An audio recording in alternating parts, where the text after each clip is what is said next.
सातारा जिल्ह्यातील आजच्या top 10 news दिनांक 2 March 2026 powered by ambition science academy Satara.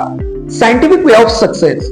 11-12 science, NEET, JEE, एमएसटी CET, CBSE, HSC crash course शिकवण्याचे साताऱ्यातील योग्य ठिकाण. संपर्क 95-1856-8168.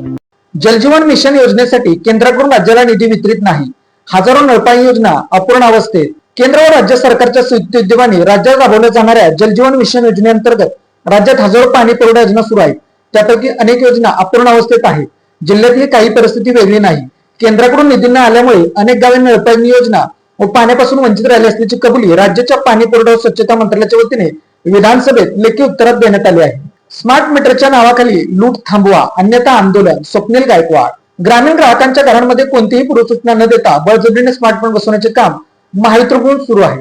त्यामुळे नागरिकांची लूट होत असून ग्राहकांचा महावितरण छळ करत आहे. ही लूट थांबवावी अन्यथा आंदोलन करणार असल्याचा इशारा वाई पंचायत समिती सदस्य स्वप्नील गायकवाड यांनी दिला आहे. 10 गुंठ्यांची अट शेतकऱ्यांच्या गळ्यातील फास. पीक कर्जासाठी मर्यादा 5 गुंठे करा. ग्रामीण भागातून जोरदार मागणी. ग्रामीण भागात दिवसेंदिवस वाढणारी लोकसंख्या, सतत होत असलेली शेतीची वागणी आणि वाढते उत्पादन खर्च या पार्श्वभूमीवर लहान भूधारक शेतकरी आर्थिक कोंडीत सापडले आहेत. पीक कर्ज मिळवण्यासाठी सध्या लागू असलेली किमान 10 गुंठे जमिनीची अट हजारो शेतकऱ्यांसाठी अडथळा ठरत असून ही मर्यादा तातडीने 5 गुंठ्यावर आणावी अशी तीव्र मागणी ग्रामीण भागातून जोर धरू लागली आहे. जिल्ह्यातील शेतकऱ्यांचे कृषी यंत्र सामग्रीचे कोट्यवधींचे अनुदान रखडले. सातारा जिल्ह्यातील शेतकऱ्यांचे कोट्यवधी रुपयांचे कृषी यांत्रिकीकरण अनुदान अनेक महिन्यापासून थकीत आहे. शासनाकडून अनुदान मिळेल या अपेक्षेने शेतकऱ्यांनी घरातील सोने जमीन गहाण ठेवून तसंच बँकेवर पतसंस्थेतून कर्ज काढून ट्रॅक्टर अवजार व इतर यंत्रसामग्री खरेदी केली. मात्र अनुदान रखडल्याने आता त्यांच्यावर कर्जाच्या व्याजाचा दुहेरी भुर्दंड बसत आहे. आरोग्य विभागाच्या कंत्राटी कर्मचाऱ्यांचे मानधन रखडले. आर्थिक संकटाचा करावा लागतोय सामना. विभागाकडून दुर्लक्ष. राष्ट्रीय आरोग्य अभियानांतर्गत एनएचएम कंत्राटी तत्वावर कार्यरत असलेले डॉक्टर, परिचारिका, lab technician, pharmacist, dialysis technician यांची गेल्या 2 महिन्यांपासून मानधन रखडले आहे. त्यामुळे या आरोग्य कर्मचाऱ्यांना वैद्यकीय सेवा देताना आर्थिक अडचणीचा सामना करावा लागत आहे. मानधन थकल्यामुळे कर्मचाऱ्यांमधून नाराजी व्यक्त होत आहे. आरोग्य विभागाचे दुर्लक्ष होत असल्यानेच कर्मचाऱ्यांना गैरसोय सामोरे असल्याचा आरोप कर्मचाऱ्यांच्याकडून होत आहे. होळी लहान करा, पोळी दान करा. महाराष्ट्र अंधश्रद्धा निर्मूलन समितीचे आवाहन. होळीचा सण सर्वत्र साजरा होत असताना महाराष्ट्र अंधश्रद्धा निर्मूलन समिती अन्यतर्फे होळी लहान करा, पोळी दान करा हे पर्यावरणपूरक अभियान राबवण्यात येणार आहे. होळीच्या निमित्ताने नैवेद्य म्हणून टाकण्यात येणाऱ्या पौष्टिक पुरणपोळ्या जाळण्याऐवजी गरजू कुपोषित कुटुंबांना दान कराव्यात असे आवाहन अन्यसने केले आहे. उंडाळे तालुका कराड परिसरात विद्युत केबल चोरट्यांचा सुळसुळाट. कोट्यवधी रुपयांच्या साहित्य चोरीने शेतकरी अडचणी.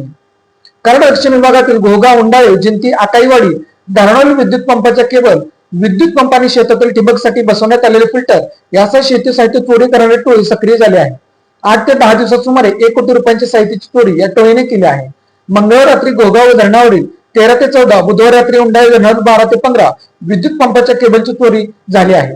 या चोरीने शेतकरी हवालदिल झाला असून चोरट्यांचा तातडीने बंदोबस्त करावा अशी मागणी शेतकऱ्यांनी केली आहे. या चोरीमुळे ऐन उन्हाळ्यात शेतीला पाणी पुरवठा होत नसल्याने पिके वाळत असल्याने शेतकरी दुहेरी संकटात सापडला आहे. भावाच्या लग्नासाठी गावी आलेल्या जवानाचा नांदगाव येथे कृष्णा नदीत बुडून मृत्यू. भावाच्या लग्नासाठी सुट्टीवर आलेल्या नलवडवाडी तालुका कोरेगावातील सुरत सयाजी नलवडे व 35 या भारतीय सैन्यातील जवानाचा मृतदेह नांदगाव तालुका सातारा येथील कृष्णा नदीपात्रात आढळून आला. सुरतच्या नेमके मृत्यूचे कारण शवविच्छेदन अहवालानंतर स्पष्ट होणार आहे. दरम्यान नदीत बुडून मृत्यू झाल्याची नोंद बोरगाव पोलीस ठाण्यात करण्यात आली आहे. वनव्यात होरपळून बुरबुशीच्या मृत्येचा मृत्यू.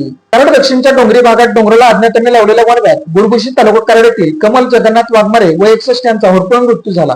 वन विभागाने महिलेच्या कुटुंबाला तात्काळ नुकसान भरपाई द्यावी अशी मागणी नागरिकांच्याकडून केली जात आहे. सोड परिसरात दुचाकींच्या धडकेत दोघांचा मृत्यू, 2 जखमी. वाढदिवशीच मृत्यू झाल्याने हळहळ.